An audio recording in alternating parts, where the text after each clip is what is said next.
MLC रह चुके हैं, कैसे इस जो है चुनाव को देखते हुए आप अपने क्षेत्र में जो है अपने प्रत्याशी को जिताने के लिए क्या कुछ खास कर रहे हैं? हम लोग सबसे पहले आरजेडी के माध्यम से जो भी प्रत्याशी का नाम घोषणा किया गया है उनके सम्मान में हम लोग यहाँ पे कार्यकर्ता मीटिंग रखा है। साथ साथ जनप्रतिनिधि लोग भी काफ़ी संख्या में आए हैं। एक दूसरे के जान पहचान, एक दूसरे की भावना से अवगत कराना सबसे बड़ी उद्देश्य था और उसी उद्देश्य को लेकर के हम लोग यहाँ पे जब आप मीटिंग किए हैं। और मीटिंग का मुख्य उद्देश्य था हमारे पटना जिला के प्रभारी माननीय पूर्व एमएलए सह आरजेडी महामंत्री भोला प्रसाद यादव जी, आरजेडी माननीय पूर्व मंत्री बड़े भाई श्याम रजक जी, पूर्व विधान परिषद गांधी का आजाद गांधी जी के नेतृत्व में हम लोग एकत्रित हुए हैं। सर अगला क्वेश्चन ये रहा और इन लोगों ने काफ़ी अपना बहुमूल्य समय देने का काम किया और एक दूसरे के बीच में अपना अनुभव भी बांटने का काम किया है। और हम लोग इनके अनुभव से प्रेरणा लेकर के आगे बढ़ने के लिए हम लोग शुरू किए हैं और आगे भी बढ़ते रहेंगे। नेता प्रतिपक्ष तेजस्वी यादव जी का कहना है कि हमारे जो विधायक हैं वो हर विधानसभा से जो प्रत्याशी हैं कार्तिकेय सिंह उनको लीड दिलाने का काम करेंगे। सर इसमें क्या आपकी प्रतिक्रिया? हमारे माननीय प्रतिपक्ष के नेता तेजस्वी प्रसाद यादव जी हैं,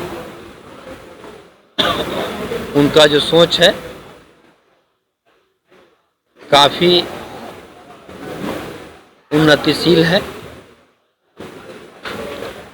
पटना जिला के विषय में ही नहीं सोचते हैं, राज्य सहित देश के विषय में भी सोचते हैं।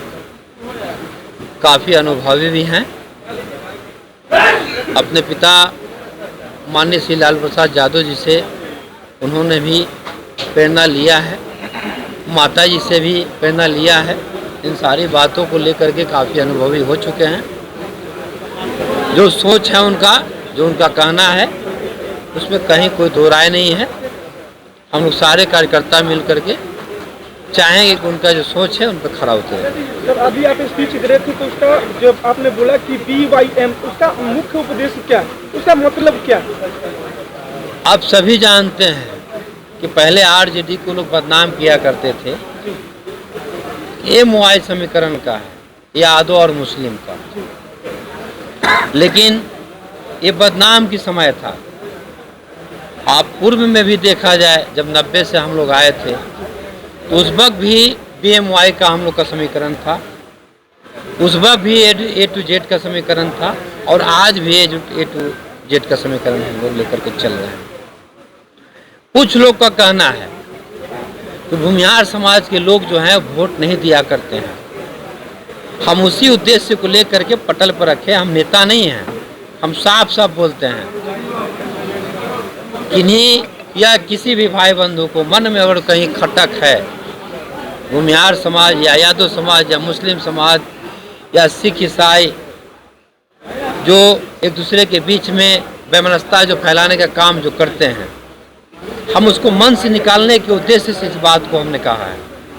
उस बात को निकाल करके सभी भाई बंधु एक दूसरे को गले लगाइए और आगे बढ़िए। और देश और राज्य का जो स्थिति है वो हम लोग का सबका समय और हम लोग का सबका भागीदारी और हम सब का एक सोच बनता है कि कैसे इसको बदलें। क्या इस नए समीकरण को लेकर कोई संदेह भी है? कोई संदेह नहीं है। सर होली का त्यौहार है और आपके सामने जो है कार्तिक जी उम्मीदवार भी बैठे हुए हैं, तो इस होली का त्यौहार में आप अपने प्रदेश और अपने विधानसभा के लोगों को क्या संदेश देना चाहेंगे? होली का पर्व अभी आया नहीं है, आने वाला है जी। बहुत सारी समय बाकी है। जब आएंगे समय उस वक्त बहुत तरह की बात आप लोगों से होगी। जी बहुत बहुत धन्यवाद। सर, चर्चाएं यह भी है कि आपके सामने एक धर्म संकट भी है, कितना सच्चाई है?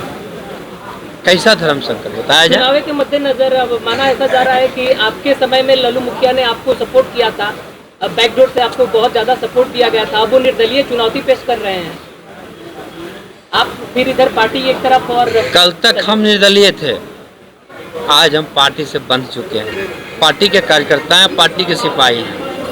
अब पार्टी के जो राष्ट्रीय अध्यक्ष हैं, उन्होंने जो हम लोग के ऊपर जिम्मेवारी दिया है, हर हाल में निभाने का काम करेंगे और निभाएंगे। बाकी हमारे गार्जियन लोग हैं, हम लोग से बात। तो क्या लग रहा है सर, यह सीट को राजद के बात कीजिए आप। राजद के पक्ष में समझ, इसमें कोई आपको दुविधा है क्या?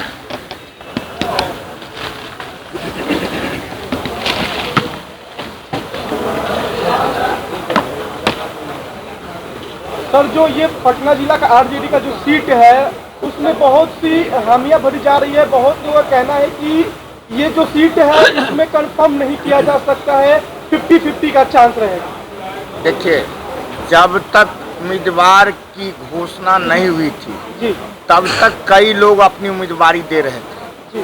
जब पार्टी ने अपना उम्मीदवार सुनिश्चित कर दिया तो अब ये द्वंद्व समाप्त हो गया है, जो राष्ट्रीय जनता दल का कौन उम्मीदवार है, और जो लोग इस दौर में थे अब पीछे छूट गए। अब तेजस्वी प्रसाद यादव जी और आदरणीय राष्ट्रीय अध्यक्ष श्री लालू प्रसाद यादव जी ने जो उम्मीदवार तय किया है वो कार्तिक कुमार जी हैं, और अब ये सारा द्वंद्व समाप्त है। सभी लोग इनके प्रति उत्तरदायी हैं और सभी लोग मिलकर के इनको जिताने का काम करें। आरजेडी ने प्रत्याशी इस बार बदल दिया है, नया चेहरा है, चुनौती भी नई है, कैसे समीकरण बैठाएंगे? देखिए, हमारी सोच है A to Z का, और उस A to Z के तहत न उम्मीदवार बदले हैं न नया चेहरा है, बल्कि ये पूर्ण रूप से समीकरण का चेहरा है और समीकरण के रूप में इनको उतारा गया है, और सभी लोगों का, सभी वर्गों का, सभी धर्मों का समर्थन इनको प्राप्त है और ये जीते। श्याम रजक जी मौजूद। सर, सर्वप्रथम बहुत बहुत स्वागत है आपका चैनल। धन्यवाद। आज सभी आप लोग एकत्रित हुए हैं यहाँ पटना MLC चुनाव को लेकर। सर, क्या प्रतिक्रिया होगी आपकी इसकी सफलता? देखिए, हमारी जीत सुनिश्चित है और आप देख रहे हैं इस मंच के नज़ारा और नीचे के भी नज़ारे, किसी तरह का ऊहापोह नहीं है। और यही नहीं, 2400 सीट पर हम हर जगह जीत रहे हैं, और यहाँ भी पटना तो राजधानी है और यहाँ जीत सुनिश्चित है। अब मंच पर देख रहे हैं सभी लोग हैं, कोई एक दूसरे से अलग नहीं है। जिस तरह माला है ना, माला में सभी फूल पिरोया गया है, उसी तरह से यहाँ जितने फूल हैं सब पिरो करके माला कार्तिक कुमार के गले में डाल दिया गया है। कार्तिक कुमार की अपील में आप यहाँ के जनप्रतिनिधियों जो आए हुए हैं, जो वोट करेंगे, उनसे आप क्या अपील करना चाहेंगे? हमने अपील कर दिया, हमने कहा, और हमारी अपील तो श्री लालू यादव जी और तेजस्वी यादव की अपील को ही हम लोगों को तक पहुँचाने का काम कर रहे हैं। हमारी पार्टी के नेता ने साफ कहा है, और मैं ये बता दूं, इसलिए छटपटाहट है लोगों को कि ये लोग साजिश इसलिए कर रहे हैं कि लग रहा है उनको ये विश्वास हो चुका है कि 24 सीट जीतेगा, पटना जीतेगा, हमारी कुर्सी खत्म होगी, और उसके लिए वो कई तरह की साजिश कर रहे हैं। लेकिन हमारे वोटर उस साजिश में फंसने वाले नहीं हैं।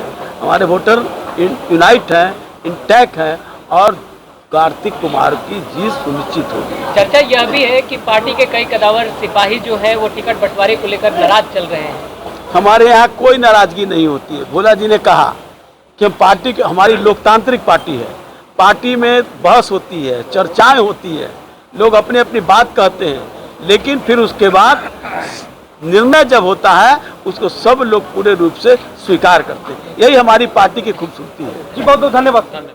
महागठबंधन से राजद प्रत्याशी के रूप में आपका सहयोग और आशीर्वाद मांगने आए हैं, और आपको यह विश्वास दिलाते हैं कि आपसे जुड़ा जो भी समस्या मेरे समझ में आएगा उसको सड़क से सदन तक उठाने का काम करेंगे। लालू जी और तेजस्वी जी को मांगिए, नेता हमारे लालू जी और तेजस्वी जी ने जो हम पर भरोसा किया है उस पर खड़ा करने का काम करेंगे। इस लोगों के साथ